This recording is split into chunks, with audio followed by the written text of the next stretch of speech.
Bonjour et bienvenue à nouveau sur Kadour TV. Dans cette quatrième partie de nos entretiens sur l'Égypte pharaonique, nous allons parler aujourd'hui des toponymes, des ethnonymes et des anthroponymes en des termes beaucoup plus simples, des noms de lieux, des noms des peuples et des noms de personnes. Mais avant d'entrer dans le vif du sujet, Euh, je vais parler un peu de moi, je vais faire une petite présentation suite à des suggestions qui m'ont été faites en guise d'introduction, de parler un peu de mon background professionnel et académique. Voilà. Donc sur le plan professionnel, je suis senior IT consultant ou bien senior consultant senior des technologies de l'information. Depuis quelques années déjà, je travaille dans un groupe qui s'appelle ISO, qui est un groupe euh, basé en Allemagne. Voilà, je travaille dans le domaine des tests et de l'assurance qualité des logiciels. J'ai eu bien sûr d'autres stations dans d'autres entreprises et dans d'autres aussi fonctions. Sur le plan académique, je suis titulaire d'un doctorat d'État de l'Université Goethe de Francfort, précisément du département d'africanistique, d'études africaines, ou bien de linguistiques et culture africaine, comme il se nomme. Voilà, et c'est de ce travail de recherche qu'est tiré en fait le livre qui constitue aujourd'hui la matière de cette série d'entretiens. Je suis également titulaire d'une maîtrise en sociologie et philosophie de l'Université de Hagen, toujours en Allemagne, d'une maîtrise en germanistique de l'Université Cheikh Diop de Dakar, d'une licence de recherche en linguistique et d'un certificat de spécialisation en phonétique, toujours de l'Université Cheikh Diop de Dakar. Je suis aussi auteur d'autres ouvrages tels que Philosophie ci Wolof, qui, à ma connaissance, est la première tentative, en tout cas, de faire de la philosophie en Wolof ou bien d'écrire directement de la philosophie en Wolof, également paru aux presses panafricaines, et de deux autres traductions. L'un est un recueil de poésie de poètes classiques allemands, donc qui ont été traduits en Wolof, comme Goethe, etc. L'autre est également une traduction d'un autre auteur classique français, donc Saint-Exupéry, le Petit Prince de Saint-Exupéry en Wolof. Et je suis aussi administrateur et développeur d'un site qui s'appelle Wolof Online, entièrement en Wolof, réservé à la langue Wolof, donc qui existe depuis 2008, donc il y aura cette année 17 ans. À ma connaissance, c'est aussi l'un des sites, sinon le site le plus ancien qui existe dans ce domaine. Voilà.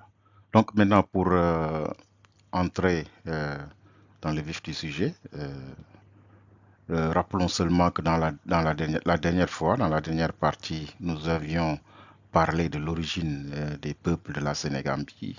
Donc nous l'avions nommé de la vallée du Nil à la vallée du fleuve Sénégal et nous avions donné toutes les sources liées à la tradition orale de ces peuples eux-mêmes qui n'ont jamais ignoré leurs origines et qui ont euh, dans les chroniques euh, qui ont été retenues dans les chroniques de Yoro Diaw et de Siré Abasso. On sait que ces peuples ont toujours su, en tout cas jusqu'au siècle dernier, qu'ils venaient d'Égypte. Nous avons discuté de tout cela, mais nous ne sommes pas limités seulement à rapporter les sources de la tradition orale. Nous les avons confrontés avec les sources historiographiques de égypto-nubiennes. Ensuite, et nous avons aussi donné les éléments d'évidence fournis par les recherches archéologiques, etc. Et dans cette quatrième partie maintenant, nous allons amener maintenant les arguments linguistiques qui viennent encore une fois étayer cette thèse de l'origine des peuples sénégambiens à partir de la vallée du Nil. Et là, nous allons surtout euh, amener ce qu'on appelle, nous allons surtout nous appuyer sur la toponymie, ou bien l'étude des noms de lieux, ça peut aussi être des noms de fleuves, des noms de cours d'eau, des noms de montagnes, etc. Pourquoi la toponymie? La toponymie, en fait, est dans ce domaine-là un champ de recherche très important qui amène des arguments de grande taille et qui se sont avérés aussi dans d'autres contextes, simplement parce que les toponymes sont déjà des éléments du langage qui sont les plus résistants au changement. Donc, c'est des véritables fossiles linguistiques. Et aussi, les peuples, nous le savons, en se déplaçant, ils amènent avec eux quasiment les noms des lieux qu'ils ont habités. Donc, les toponymes permettent, ce sont des marqueurs qui permettent de suivre en fait la migration des peuples dans l'espace et dans le temps. Bon, cela s'est avéré dans d'autres contextes. Si nous prenons par exemple le cas de la France, grâce aux toponymes, par exemple, d'origine gauloise, d'origine latine ou bien d'origine germanique, on a pu, les noms des villes, etc., des villages qui ont des suffixes d'origine gauloise, germanique ou latine, on a pu retracer en fait l'histoire du peuplement de ces pays, hein, en tout cas de façon assez exhaustive. Dans d'autres, comme nous l'avons dit aussi, comme si on regarde l'histoire plus récente, par exemple, du peuplement de l'Amérique ou bien de la colonisation européenne à travers le monde, on voit que ces peuples-là, en migrant, amènent avec eux les noms de leur lieu d'origine. C'est qu'aux États-Unis, par exemple, on peut suivre la migration des populations d'origine anglaise avec New York, etc., Oxford, d'origine française, New Orleans, Saint-Louis, allemande, il y a toutes les villes comme Francfort, le Maine, etc. C'est pour en fait, pour tous les migrants qui sont venus aux États-Unis. Et c'est la même chose qu'on retrouve aussi en Afrique. On sait bien que beaucoup de villes portent des traces de ces colonisateurs, particulièrement en Afrique du Sud ou même dans les anciennes colonies françaises. Donc c'est un fait qui est assez avéré et c'est un fait de taille. Donc nous nous sommes posé la question que si vraiment ces peuples viennent de la vallée du Nil, donc on devrait aussi, du fait que les toponymes sont très résistants au changement d'abord, on devrait pouvoir retrouver les traces de cette migration à travers euh, les noms de lieux. Bref, venons-en pour commencer d'abord au toponyme, au nom du pays que les Égyptiens eux-mêmes ont habité, donc au nom de l'Égypte. Comment les Égyptiens appelaient-ils leur pays, ce qui est, je pense, maintenant connu.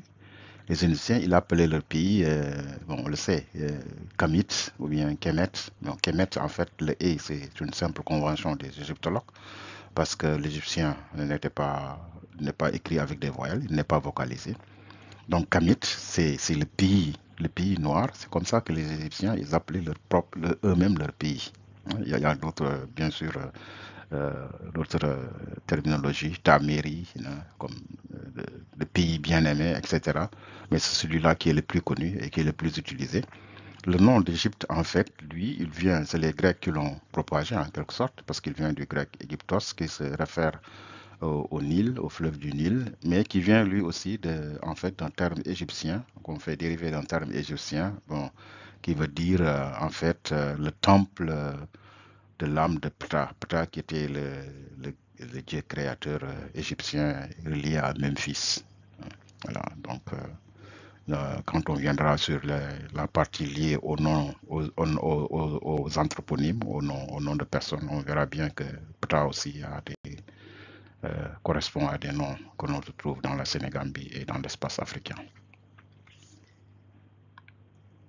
Le radical de Kem, ou Khem, dont est formé le nom même de l'Égypte, Kemit ou Kemet, hein, on sait bien aussi depuis Cheikh Anta Diop et le colloque du Caire que ce radical, il prolifère dans les langues africaines et particulièrement en tout cas en Wolof.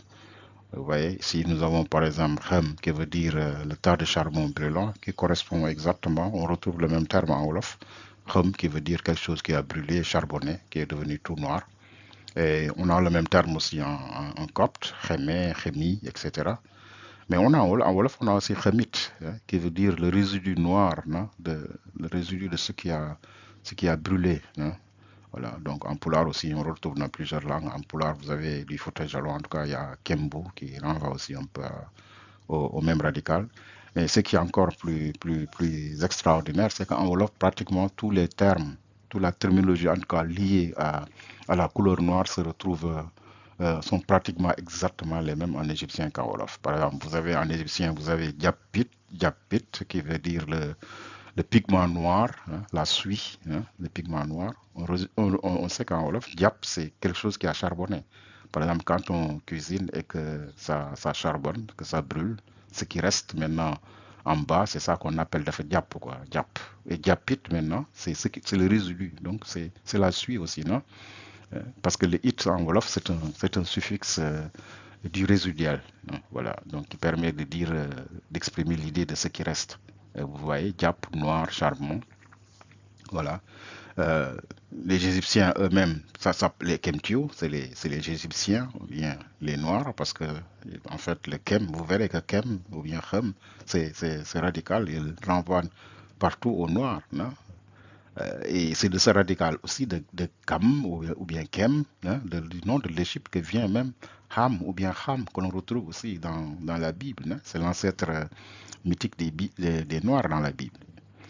Et ce qui est le plus intéressant, peut-être, c'est que c'est cette malédiction même de Cam que l'on a évoquée pour justifier idéologiquement l'esclavage des Noirs en Amérique.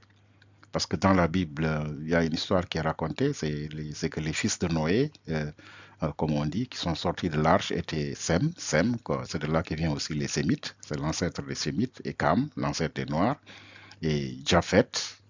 Bon, Cam était le père de Canaan, et bon, on dit que Noé commence à cultiver de la terre, qu'il avait planté de la vigne, et il but du vin et s'était enivré. Et maintenant, Cam, le père de Can, qui a vu la nudité de son père, et a appelé ses frères pour voir. Et les frères sont venus en reculant, ils ont couvert la nudité de Noé. Et quand Noé s'est réveillé de son ivresse et que les autres frères, donc Sem et Japhet, lui ont raconté ce que Cam avait fait, c'est de là qu'il a maudit en fait, non pas Can, mais Canaan, donc le fils de Cam, ce qui est un peu quand même un peu étonnant, et qu'il dit que de Canaan, qu'il soit l'esclave des esclaves de ses frères, il dit encore, béni soit l'Éternel, Dieu de Sem, et que Canaan soit leur esclave. Que Dieu étende les possessions de Japhet, qu'il habite dans les tentes de Sem, et que Canaan soit leur esclave. Ça, c'est dans la Genèse. Hein. Voilà, donc on sait bien que ça, c'est l'idéologie qui a été propagée pendant des siècles pour justifier l'esclavage, en fait, qu'ont subi les Noirs. Et dans cette même Bible, on dit que les autres fils de Cam, donc, étaient euh, hormis Canaan, il y avait Pout qui renvoie à Punt, non? Punt, c'est qui est bien connu, Kush, non? Qui sont tous des pays noirs qu'on connaît, hein, qu'on retrouve aussi dans les textes égyptiens. Et Misraïm, qui est venu à signifier en fait l'Égypte Misra par exemple, la langue arabe. En fait, jusqu'au tournant révisionniste du 19e siècle, hein, 18e, 19e siècle, que l'Égypte fut le pays des Noirs, ça c'était quelque chose qu'on ne discutait pas. Vous voyez? Donc, par exemple, ici dans un ouvrage de Jacques Pervenus qu'il est arrivé, Les origines babyloniennes et égyptiennes, c'est un compte rendu dans le journal des savants de 1712, on peut lire ceci.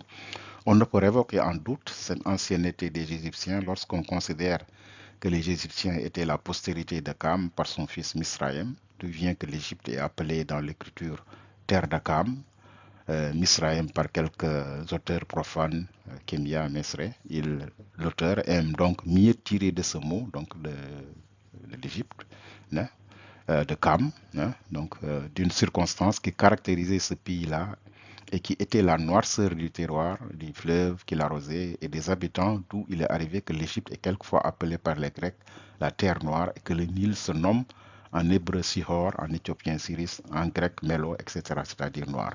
Bon, on connaît ça, je veux juste parler de ce radical de Cam qui signifie noir. Hein. On sait bien toutes les autres sources qui ont été données autour de cette question et qu'on ne peut mettre en doute.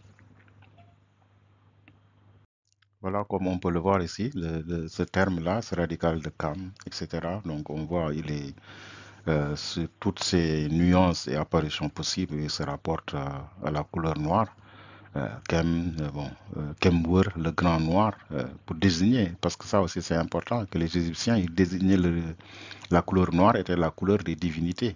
Hein. Kemwer, ça c'est le grand noir, donc c'était une désignation aussi de Osiris. Hein. Kemet, la vache noire. Hein. Il y avait les vaches noires, Kemet, les vaches noires, ou bien c'était étaient sacrés, les vaches sacrées. Le taureau noir était sacré en Égypte. Hein.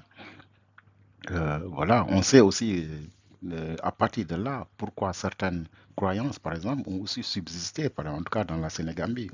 Hein. En tout cas, les Wolofs savent que le taureau noir était autrefois sacré, en réminiscence à cette association avec Osiris. Dans les chants, par exemple, Tinissi et Wolof, on sait que ceux qui les connaissent savent qu'on dit Nakbunyulo Mbanykumba. Hein. Nakbunyulo Mbanykumba, là, par exemple, ça veut dire Mbany, ça veut dire c'est un totem. C'est quelque chose qu'on ne doit pas tuer. Donc, il y a des traces dans la langue même de ces croyances, de ce passé. Donc, tout ce qui est noir, c'est ce qui était lié aux divinités, etc. La femme noire, c'est cette Kem, c'est la femme noire. Elle était associée à Hathor et parfois aussi à Isis, etc. On le trouve dans toutes les formes et apparitions possibles. Là, ici également, vous voyez Kem qui veut dire être noir, comme noir, être sombre, comme vous avez dit, diapite, etc. Le pigment noir, le charbon de bois, etc. Nous avons montré déjà. Et là aussi, très intéressant, comme je vous avais dit, toutes les apparitions, par exemple, toutes les occurrences de la couleur noire. En Wolof, par exemple, ici on a Koko, Koko, vous voyez, le dernier mot, qui veut dire les ténèbres, hein? Finsternis en allemand, ou Kuku, Kukit, c'est les ténèbres. Et on sait qu'en Wolof, par exemple, pour dire que quelque chose est très noir, ténébreux, on dit, par exemple, Nyul Kuk. Bon, Nyul, noir, Kuk, maintenant, ça veut dire être très noir, être très ténébreux. Et nous avions dit aussi dans une autre occasion que les coverbes, ce qu'on appelle en tout cas les coverbes en Wolof, donc si vous voyez, c'est des termes qui renvoient toujours à l'égyptien. Donc c'est des véritables aussi fossiles linguistiques. Non. Voilà. Et mieux encore, parce que le toponyme même de Kam, on le retrouve aujourd'hui encore au Sénégal.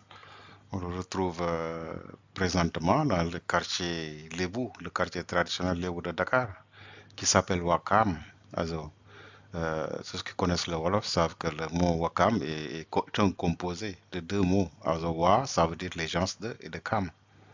Et ceci n'est pas faire de l'étymologie populaire à mon sens, parce que ce toponyme de Kam, on le retrouve en fait aussi, on le retrouvait du moins au nord du Sénégal, on le retrouve dans les archives historiques, sur la rive droite du fleuve Sénégal, en actuelle Mauritanie, qui faisait antérieurement partie de l'ancien royaume Wolof du Waalo.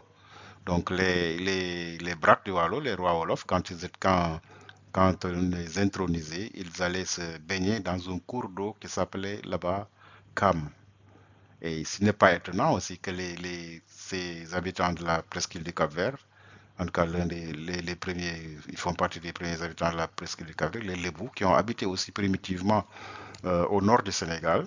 Donc, vous voyez, on le retrouve là-bas au nord du Sénégal, mais on le retrouve aussi dans la presqu'île du Cap-Vert. Et ceci est valable aussi d'ailleurs pour l'ancienne capitale du Waalo, Ndiourbel, bien avant Der, qui était aussi sur la rive droite, que l'on retrouve aussi au centre du Sénégal. Donc tout cela vient corroborer aussi l'hypothèse qu'on a déjà démontrée que les peuples, en se déplaçant avec eux, les noms des lieux qu'ils ont habités. Bref, nous reviendrons peut-être encore dans une autre mobile sur tous les toponymes, surtout dans la région peuplée par les Lébou actuels, tous ces toponymes qui ont en fait un sens, qui retrace aussi l'histoire de résistance et de cette volonté d'indépendance des Lébou qui se traduit dans les toponymes comme Dakar, etc.